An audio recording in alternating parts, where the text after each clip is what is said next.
Oi, gente! Hoje nós vamos conversar sobre vida intelectual. E eu quero trazer uma ideia diferente dos estereótipos que são construídos pelo senso comum, da ideia que a gente vê sendo transmitida na mídia, nas redes sociais, na TV, de modo geral. Então, recentemente, vocês devem ter percebido um boom no número de leitores. Pessoas que compram muitos livros, que fazem listas gigantes todo ano, né, listas de leitura. E até mesmo algumas situações engraçadas de pessoas que compraram um fundo falso para poder participar de lives, de reuniões agora durante a pandemia e aparentar, né, que são leitores. Inclusive, eu vi um vídeo desses aí que o painel caiu, enfim. E tudo isso é muito curioso, porque é justamente uma expectativa de aparentar ser. E a ideia que eu trago hoje é totalmente diferente dessa ideia de intelectual, dessa ideia de alguém que simplesmente lê muito, ou de alguém que é graduado, né, que passou pelo ensino superior, ou de alguém que trabalha diretamente com uma área intelectual, né, com uma área de estudo, e muito menos dessa ideia de pessoas que estão aí na mídia dando sua opinião sobre tudo, que estão sempre emitindo uma opinião. Então, a minha principal referência para esse assunto é o livro A Vida Intelectual, de Serti Langes. Eu tive acesso a uma outra edição na minha primeira leitura, eu vou deixar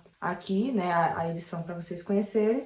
E esse exemplar que eu tenho aqui veio em um dos boxes da minha biblioteca católica, né, que é o que eu utilizei para revisitar os pontos importantes e preparar esse vídeo para vocês. Então, o meu interesse, né, em falar sobre esse assunto vem muito também da minha experiência. Por quê? Recentemente eu venho tentando intensificar, né, a minha vida de estudos. Desde o final da graduação em psicologia, eu venho sentindo a necessidade, né, de aprofundar em uma área de conhecimento específica. Mas esse interesse, né, foi surgindo independente da minha atuação, né, da minha atuação profissional. Então, é um interesse muito mais pelo conhecer do que pelo simplesmente conhecer uma técnica, ler um livro, simplesmente para utilizar em algum paciente, em algum atendimento. A vida intelectual é uma vocação, é um chamado. Então, não se trata de ser graduado, né, em ensino superior, ter mestrado, doutorado, ler muitos livros ou até mesmo ter alguma profissão, né, que envolva o estudo. De fato, o intelectual é alguém que está submetido à verdade. E é uma pessoa que vai dedicar sua vida a isso, que vai dedicar sua vida à busca pela verdade.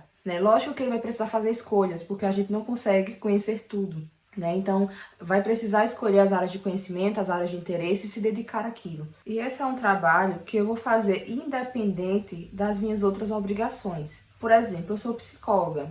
Eu preciso fazer algumas leituras, né, e fazer cursos, formações específicas para a minha atuação profissional. Mas eu posso muito bem levar uma vida de estudos, né, buscar conhecer mais sobre o meu objeto de estudo, que é o homem, estudar filosofia e literatura pela minha vida inteira, sem necessariamente colocar uma utilidade nisso. Então, é pegar livros, né, e estudar o assunto sem ficar pensando em como eu vou utilizar aquilo com tal e tal paciente, e simplesmente porque eu quero conhecer. Então, esse é o primeiro passo. A gente precisa conhecer, escolher uma área de conhecimento e se dedicar a ela. E é um trabalho contínuo, um trabalho para a vida toda. Então, a gente precisa fazer essa seleção. Por precisar escolher, é que a gente já sabe que não vai ser possível ler todos os livros, né, e conhecer tudo. Então, aqui a gente já tira aquela ideia de ler muito. Por quê? A gente precisa escolher bons livros, selecionar muito bem os livros. Principalmente livros clássicos, os livros que contêm as verdades, contêm aquilo que é eterno, que já passou pelo teste do tempo. Então nós precisamos focar, né, em conhecer esses grandes autores. Então no meu estudo de filosofia eu vou focar em conhecer os grandes autores de filosofia, né, conhecer a filosofia clássica. Lógico que uma pessoa que busca uma vida intelectual, ela precisa estar ligada ao seu tempo. Ela não pode viver desconectada, né, do tempo, né, do que está acontecendo na realidade. Até porque a realidade também é uma fonte de conhecimento. Então aqui é o equilíbrio. Nós não podemos nem ficar inteiramente ali, né, na vida dos livros, aquela imagem que a gente cria, né, da pessoa trancada, que não sai de casa, que não tem vida social, que não sabe nada que está acontecendo no mundo, só está ali, enfurnada. E também a gente não pode ter uma vida frívola. Então, se você tem uma vida constantemente saindo, né, recebendo pessoas em casa, e sempre você está em festas, né, e bebendo, né, uma vida um pouco desregrada, vai ser muito difícil você equilibrar as duas coisas. O intelectual, ele precisa ter isso em mente, né, adequar o seu estilo de vida à sua vida de estudos, né, ao seu trabalho. Então, nem se desconectar do mundo, mas também a gente precisa se afastar um pouco dessas demandas para poder ter silêncio, né, poder ter o tempo de dedicação ao trabalho. E esse tempo de estudo precisa ser diário, né? Todos os dias é preciso estudar um pouco. E você vai precisar da virtude da ordem, né, para poder organizar as prioridades, organizar o seu dia. Tem um vídeo já que eu gravei dando algumas ideias introdutórias sobre a virtude da ordem, eu vou deixar aqui na descrição do vídeo. Além da ordem, é preciso ter disciplina para poder seguir o seu planejamento, para poder ser constante no seu objetivo. Você escolhe ler um livro ou estudar um assunto, você precisa colocar prazo para poder estudar.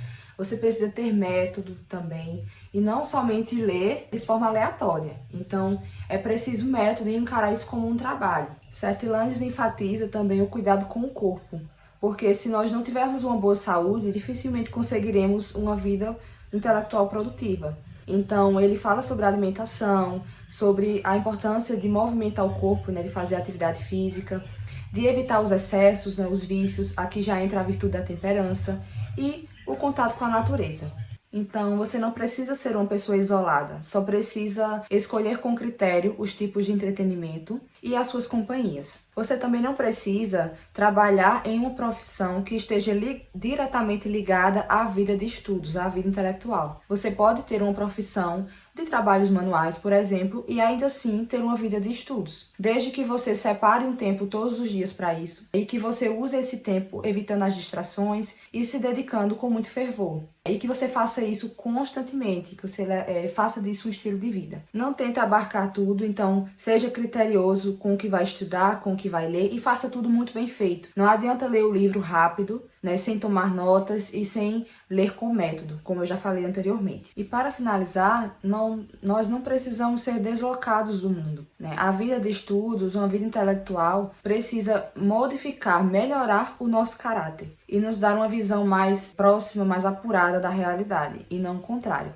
Então eu recomendo que todos vocês leiam esse livro, né? Esse vídeo é só uma introdução, não tem nem 10% do que a gente pode encontrar aqui. E é uma leitura que realmente modificou a minha visão, né? Minha forma de ver uma vida de estudos. Lógico que eu ainda estou no comecinho, mas já me tirou daquela expectativa de ler muitos livros e de me preocupar com listas, de dizer, nossa, tem tanta coisa para ler, né? E não vai dar tempo. E agora eu estou conseguindo desfrutar mais e reter muito mais do que eu tenho lido, do que eu tenho estudado. Então é isso, eu espero ter ajudado vocês e até o próximo vídeo.